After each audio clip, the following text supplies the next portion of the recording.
नमस्ते, मैं रजत हूं और आप देख रहे हैं ऑर्डिनरी। हरियाणा के हिसार में एक सन कर देने वाला मामला सामने आया है। हरियाणा में एक लड़की ने आरोप लगाया है कि उसके पिता ने उस लड़की के साथ करीब 2 साल तक रेप किया है। उसके साथ रेप करने की जो पूरी घटना है उसने अपने नाना को बताई और अपने नाना को पूरा मामला बताने के बाद जब बात पुलिस तक पहुंची तो पुलिस ने उसके पिता को पूछताछ के लिए बुलाया। जब पूछताछ के लिए बुलाया तो मामला दरअसल पूरा ही कुछ और निकला।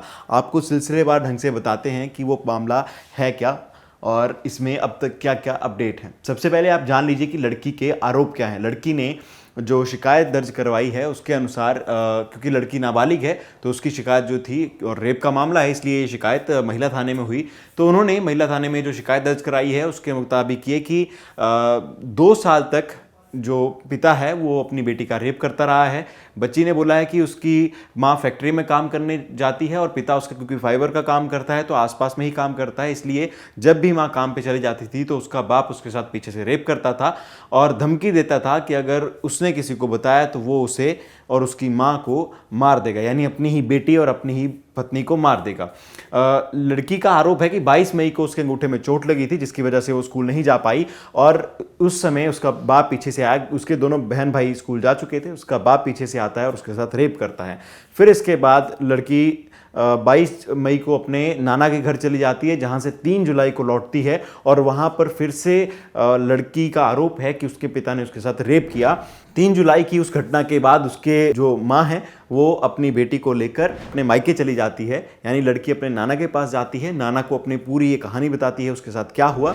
नाना एसपी से मिलते हैं, हिसार के एसपी से, और उनकी जो शिकायत है उनकी कही बात पे वहाँ पर मुकदमा दर्ज हो जाता है। लेकिन जो ये कहना है उस लड़की का, उसकी बात जो है उसके पिता की बात से मिलती जुलती नहीं है। उसके पिता के बयान भी पुलिस ने लिए तो आरोपी पिता ने पुलिस से भी कहा कि उस पर गलत आरोप लगाए जा रहे हैं। जब ऑर्डिनरी की टीम ने उनसे बात की तभी इस बात उन्होंने बार बार दोहराई कि मैं 22 मई की तारीख को वहाँ पर था ही नहीं, मैं अपने घर पर उपलब्ध था ही नहीं, और जो ये पूरा खेल रचा जा रहा है ये उसकी पत्नी द्वारा रचा जा रहा है जिसमें मोहरा बनाया जा रहा है उसकी बेटी को। और उसने ये भी कहा कि मैंने कुछ समय पहले 18 लाख रुपए का एक मकान खरीदा था, वो मकान भी मैं अपनी पत्नी के नाम दे चुका हूं, उनके नाम रजिस्टर कर चुका हूं, और जो इससे पहले उनकी प्रॉपर्टी जो उनका बैंक बैलेंस है वो उन्होंने बच्चों के नाम कर रखा है। तो उसके बाप का जो जिस पर इल्ज़ाम लगा है, जिस शख्स पर जो आरोपी है पिता, उसका ये कहना है। और उसने साथ में कहा है कि जो मेरी पत्नी है ये मुझ पर पहले भी दहेज प्रताड़ना का एक मुकदमा कर चुकी है, मेरे परिवार को इसमें फंसा चुकी है जो बाद में झूठा निकला था। इसके अलावा जो पुलिस है, पुलिस ने भी जो पूरी ये प्रोसेस है उसमें बातचीत करी। महिला थाना का ये मामला था तो ऑर्डिनरी की टीम ने हिसार के महिला थाना की इंस्पेक्टर बिमला से बात की। तो बिमला जी का कहना है कि जो भी पीड़िता की शिकायत थी, क्योंकि शिकायत गंभीर थी इसलिए मेडिकल जांच कराई गई और मेडिकल जांच में किसी भी तरह के रेप की पुष्टि नहीं हुई है। तो इस पूरी कहानी में, इस पूरी स्टोरी में ये वो अलग एंगल है जो साफ साफ एक इस मुद्दे को थोड़ा सा और उलझाता है और दिखाता है कि किस तरीके से ये आपसी अंतर्द्वंद की बात थी, आपसी लड़ाई का, आपसी झगड़े का एक मैटर था जिसे इस तरीके की रंगत दी गई।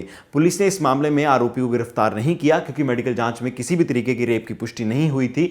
तो दोनों पक्षों को बुलाया गया है और उनसे बातचीत चल रही है। पुलिस का कहना है कि अगर ये मामला इस स्तर पर नहीं सुलझता है तो इसे और भी जो कानूनी प्रक्रिया आगे की है वो अपनाई जाएगी। और हाँ, उन्होंने ये भी कहा कि अगर शिकायत गलत पाई जाती है और आरोपी कहता है कि उस पर फर्जी मुकदमा किया जा रहा है तो जो ससुराल पक्ष है, यानी जो बच्ची का जो अपने आप को पीड़िता बता रही है, उसके नाना या उसके मामा या फिर उसकी माँ के ऊपर मुकदमा भी इस मामले में हो सकता है। तो ये खबर थी हिसार से, हरियाणा के हिसार से।